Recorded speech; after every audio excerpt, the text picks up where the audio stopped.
Welcome to my review of the HITWAY BK6S.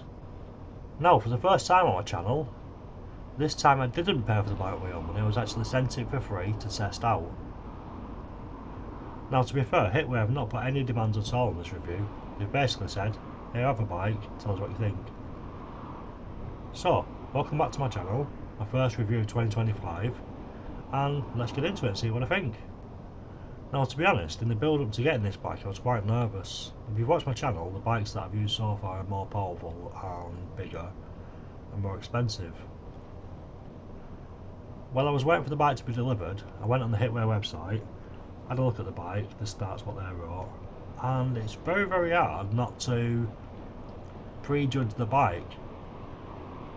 So when the bike came, I was pleasantly surprised because the box was much smaller than the ones I've had before. I opened the box and it all came very nicely packaged, very well protected. With the bike only weighing 25 kilos, I found it much easier to get the bike out of the box. My next surprise was how much pre-built it already comes. Like, you have to put the handlebars in, the seat on, and the pedals. Now, the problem with it coming so close to being built is you may be inclined not to see that the rear mudguard arms aren't connected, so you do need to connect them as well. When the bike came, the brakes were wired the wrong way around. The left lever should operate the back brake and it didn't. It's not a massive job, but it's something that you should swap over before you start. And to be honest, it's not just this bike that does that, it's most of them, it seems. I also had to tighten the front light. Now, the battery said it was full, but it wasn't. When I took it out, it did drop power very quickly, so you need to charge that when you get it. In honesty though, they usually come and need charging. It just confused me because the indicator said it was full, but it wasn't. The final check was the tyre pressure. It came at 20 psi, but it should have been 40, so I had to pump them up a bit. And now it was ready to take out. So what did we get in the box? We got the bike, the charger, 2 keys, and tools to build the bike. This is all standard stuff. You also get a bike lock and a bike pump, which is a nice touch because most companies don't send stuff like that. You just usually get the bike and that's it. Now, it's hard to complain when stuff's free, but I will do anyway. The multi-tool will give you to finish building your bike. It does the job, but it'd be easier with proper tools. Now, the free pump and lock are a very nice touch, to be honest. I mean, if you used to buy them off another e-bike company off their site as official products, you'd probably pay 20 to 40 quid for them. Now, having taken the bike out, my first impression was nippy and agile, I'm going to say. The cadence sensor kicks in pretty quickly, but it's not the usual jolt from e-bikes that you normally get. It's a much more smoother transition, and then it gets to the 15.5 mile an hour nice and easily. Now, I said nippy and agile, and I don't know how they've done it, but it seems really grippy. And honestly, the bike encourages you to kind of take corners sharper than I normally would, if I'm honest. It just gripped and it was really nice. Now, you may have noticed that I went into the park and came out pretty quickly. I was going to go across the grass, but in all honesty, the grass was squelching and I didn't want to get filthy, so I didn't. Now, let's have a look at the bits. One thing I do want to say is this is probably the first bike I've used that I'm willing to accept as an e-bike. What I mean by that is usually these things are terrible as bikes. Like the nice way you got power, but once you run out of power, they're a nightmare. But this is actually a bike. You could use this legitimately as a bike. I wouldn't because I'm lazy, but you could, if you wanted to, quite competently use it as a bike. Now, this is clearly a folding bike as well. I mean, I'm a little bit conflicted because it's still 25 kilos, which is still reasonably heavy, and I won't want to carry it around folded. But folded, it does save a lot of space and it is useful to be folded. So I do agree it works as a folding bike. A positive on this bike is when it's folded, you can easily take your battery out still, or you could charge it, so it's definitely a plus when it's folded. Also, something well worth mentioning on this bike is the latches that you open to fold the bike on both the handlebars and the bike itself are double latches. Now, I'm not sure if these are absolutely necessary, but it does make it more sturdy, I guess, and an extra safety feature is an extra safety feature. The wheels are 20 by 3 inch fat tyres. Well, I'm on the subject of tyres. On these you have a white ring that goes all the way around on both sides, which is actually a reflective strip and replaces the usual orange ones. And it's really bright, and I do actually really like it. I have to say as well, they look really nice. The alloys are really nice. The handlebars are obviously folding and they measure at 22.5 inches across. Now for handlebars that's pretty narrow, but you don't seem to lose any control. Like, I felt in full control of the bike, it felt like it had loads of grip. It was a real joy to ride. The brakes are 160mm mechanical brakes. Normally I prefer bigger brakes, but on this they work really well. They don't feel like you're missing anything, they feel like they stop as they should do. They're really nice brakes.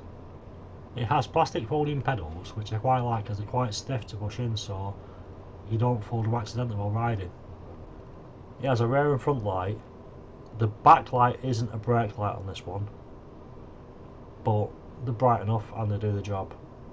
The motor has 250 watt power and 32 Nm of torque, which makes it completely legal. The bike is restricted to 15.5 mph and can't be unlocked. I have asked Hitway if it's possible to unlock it and they've told me no. Also, it doesn't have a throttle, so it's completely road legal and stays that way. The battery is a 12 amp hour 36 volt battery.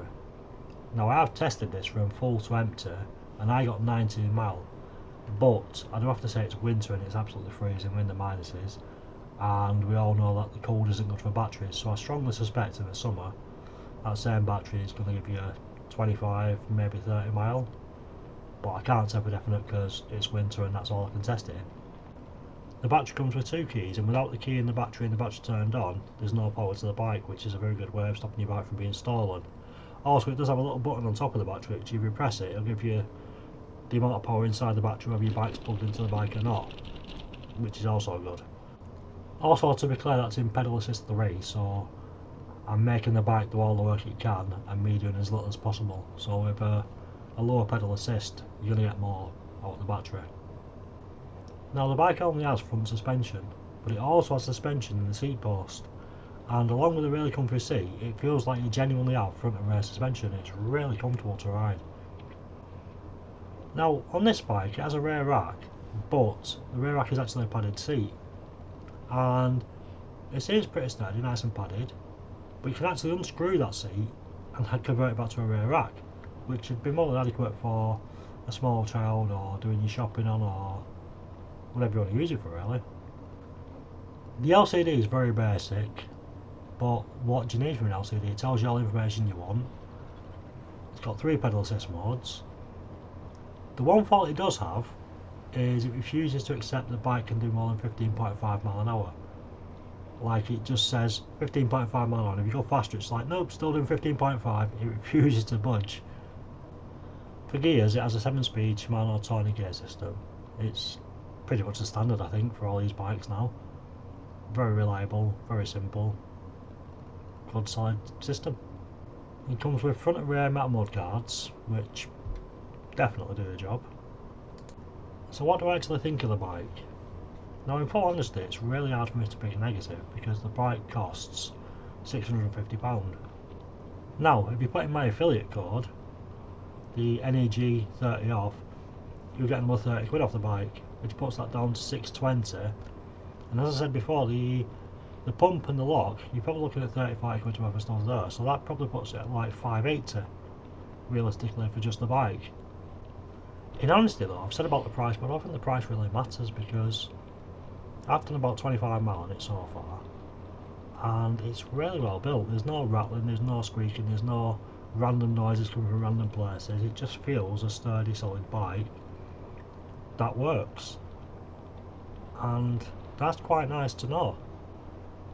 Now the weird thing is, I was expecting to have to make all sorts of excuses for this bike because, like, it's less powerful than my others and it's cheaper, but I don't have to make any excuses for it. It performs really well. I personally feel this bike's aimed towards like the commuter market, like going to and from work, and I think it's a very good bike for that. I don't necessarily think it's just for roads. I think you could probably do it on gravel and like woodland trails and stuff. I haven't tried it yet just because it's been really wet and it'll be slippy, and on any bike it's going to struggle on them type of surfaces. Now the thing is with this bike is it probably costs you about 10p to charge it fully, and you're getting anything from 18, 25, 30 mile for a charge on that. Now if you compare it to bus prices, what's that, £5 a day for the same sort of range? So if we call it 25 quid a week on the bus, it's literally 6 months in and you've bought your bike on the price it costs to run it, which is a no-brainer I think. Now, would I buy it? And the answer is probably going to be no, but only because I've already got 2 e-bikes that are more powerful. I think a better question to ask myself would be, if I owned this bike, would I pay the extra to upgrade to any of my 2 current bikes? And the answer to that is definitely no. The thing is, it's a really nice bike. I live in a flat upstairs, and carrying this upstairs is a damn sight easier than any of my other 2 bikes. It really is. It's a nice, easy thing to get in and out of my flat. It also looks really nice as well. It's a pretty bike, but it's not too pretty to not be a man's bike. I think it's a unisex bike, and I'm comfortable riding it. I don't feel odd at all riding it. Now I have to say, on the website it's currently £650 and that says like it's a sale. Now its recommended retail price is £1,000. So would I buy it £1,000? And probably not, because there are more powerful bikes out there. The thing is though, I'm not going to say it's not worth £1,000, because it depends on how you use the bike. It's light, it's very user friendly. If you're going on trains all the time or having to carry it upstairs and things like that, it's far more convenient than the more powerful bikes because it's much lighter and you're not really losing that much power from it.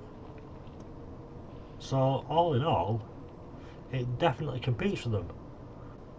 I have to say as well, in all honesty, I've really enjoyed using this bike. I thoroughly recommend it. I'd love to give you some flaws and like some reasons not to buy it, but I don't know any. As far as I'm concerned, HITWAY have made a really nice bike, and I wouldn't have any issues recommending this to my family, my friends. It's a really nice bike. So, I hope you've enjoyed the review. I hope you're going to have a great 2025. Once again, if you like the content I'm making, please like, follow and share my page, it really does help.